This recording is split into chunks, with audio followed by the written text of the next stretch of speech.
Lovebirds, African lovebirds. Yan. Ang ipapangalan ko sa inyo ay, ang isa dyan ay lalaki, ang isa ay babae. Yan. Meron tayong African lovebirds. Ay!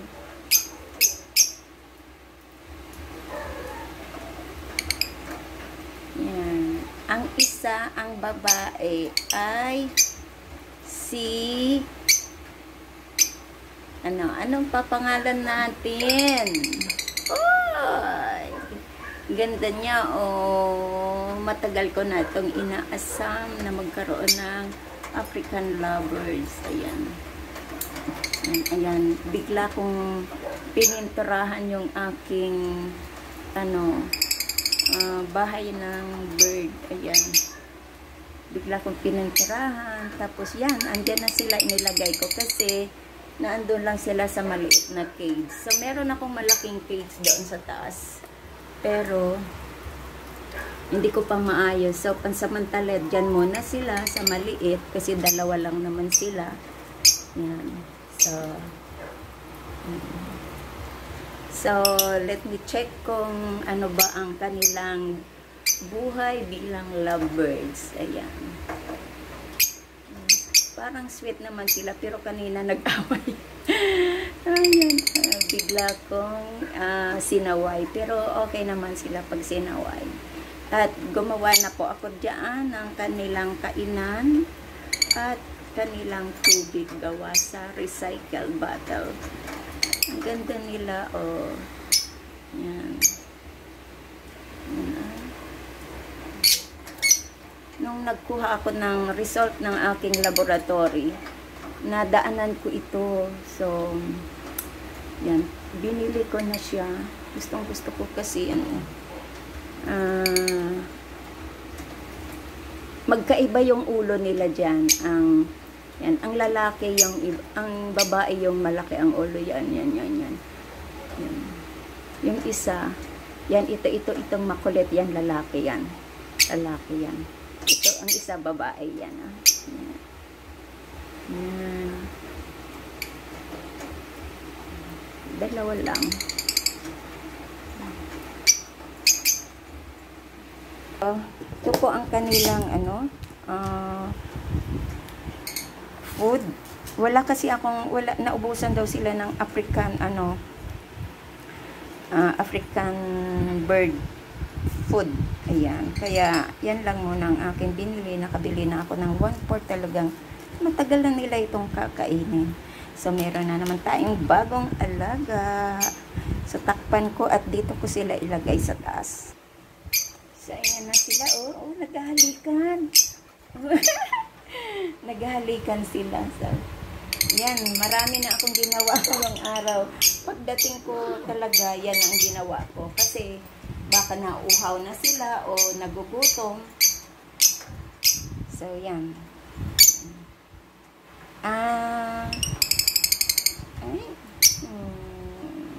Diba ang ganda nila? Tingnan. Lovebirds. Paano kaya yan? First time ko ngayon mag-alaga ng bird. This is my first time. So, wala pa siyang name. Bibigyan ko pa siya ng name. Yan. Gusto ko nagsisimula sa M.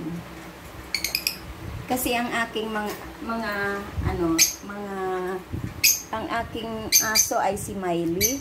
Dati yung pusa ko na Siamese ay si Nico. Kasi lalaki siya.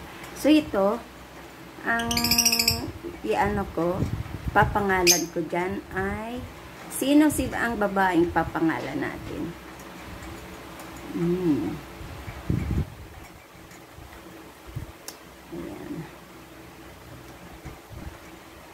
Mayo. Ano kaya ang pangalan sa lalaking bird? So, ganito na lang. Comments down below sa ating comment section kung ano ba ang magandang pangalan ng ating bird, male bird at saka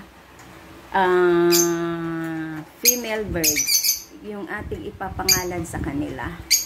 Yan, maulan pa kasi sa labas kaya dapat lalagyan ko sila ng gagawan ko sila diyan ng mapapatungan ay na kahoy na para maanuhan nila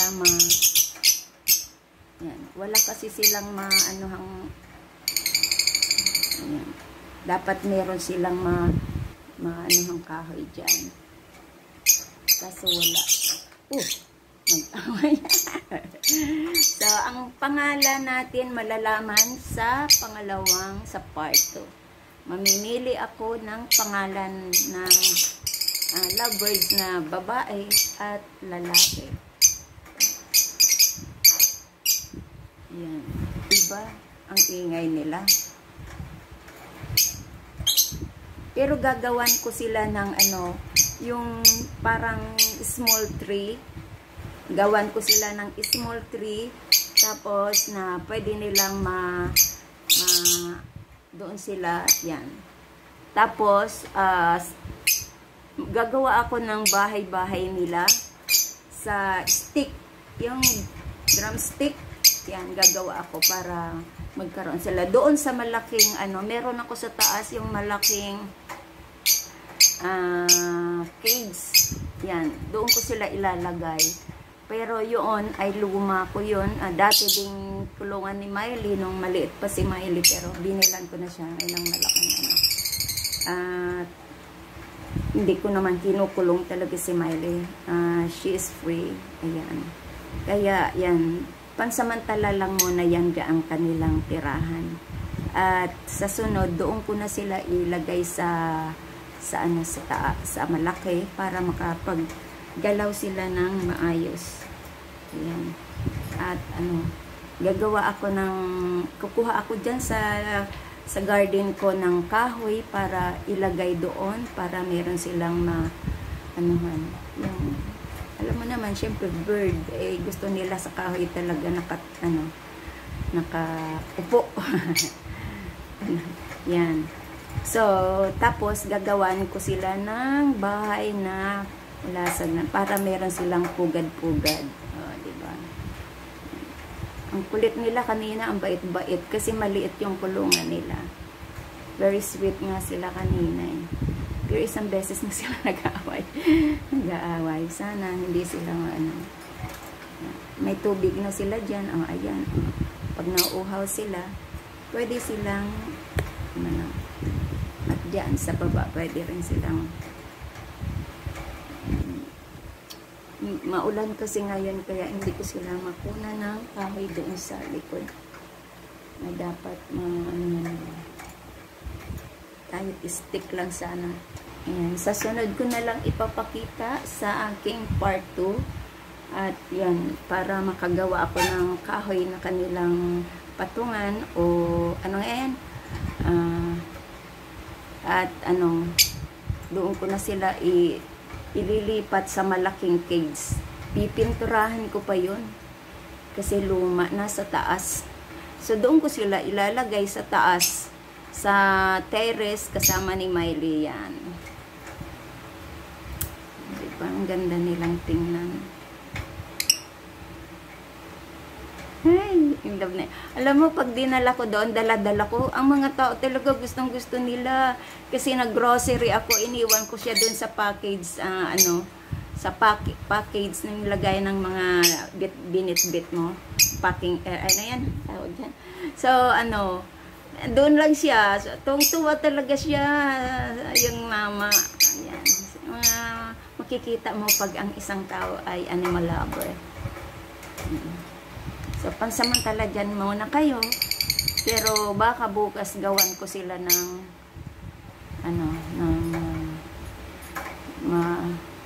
kahoy na maanuhan dyan. Kahit stick lang. Kahit stick lang. Ay! Na! Badbad dyan nag-aaway. Nag-aaway sila. Ingay na nila. Promise. So, see you on my next vlog. Ayan, about sa ating lovebirds, di ba? Ang ganda-ganda. Lalaki yun yung sa likod, babae itong sa harap. Makikita daw yan dito sa bone, sa puwet. Ayan. At para malaman natin, pwede daw yan ipa-DNA sa mga pet shop, pet clinic. Yan, pa-DNA. Ang galing, ang ganda nila. Oo. Kasi pag hindi mo sila alaga. Sabi nila, pag yan ay nagkaroon ng baby o nagkaroon ng itlog at nagkaroon ng mula sa pagka-baby, alagaan mo daw at ikaw na ang magpakain, ikaw ang mag-feed. Yun daw ay magiging maamo sa iyo. Magiging ikaw na ang nanay nila. Parang katulad din sa kasi ito hindi naman ako nagpalaki sa kanila, kaya medyo sila parang takot pa rin syempre. Ayan. So salamat po. Yan po ang aking mga lovebirds, African lovebirds. Ang gaganda nila. Ayan. Grabe ang kukulit nila, no? Ayan. So salamat po. This is Laurie Tornea Vlog. Bye.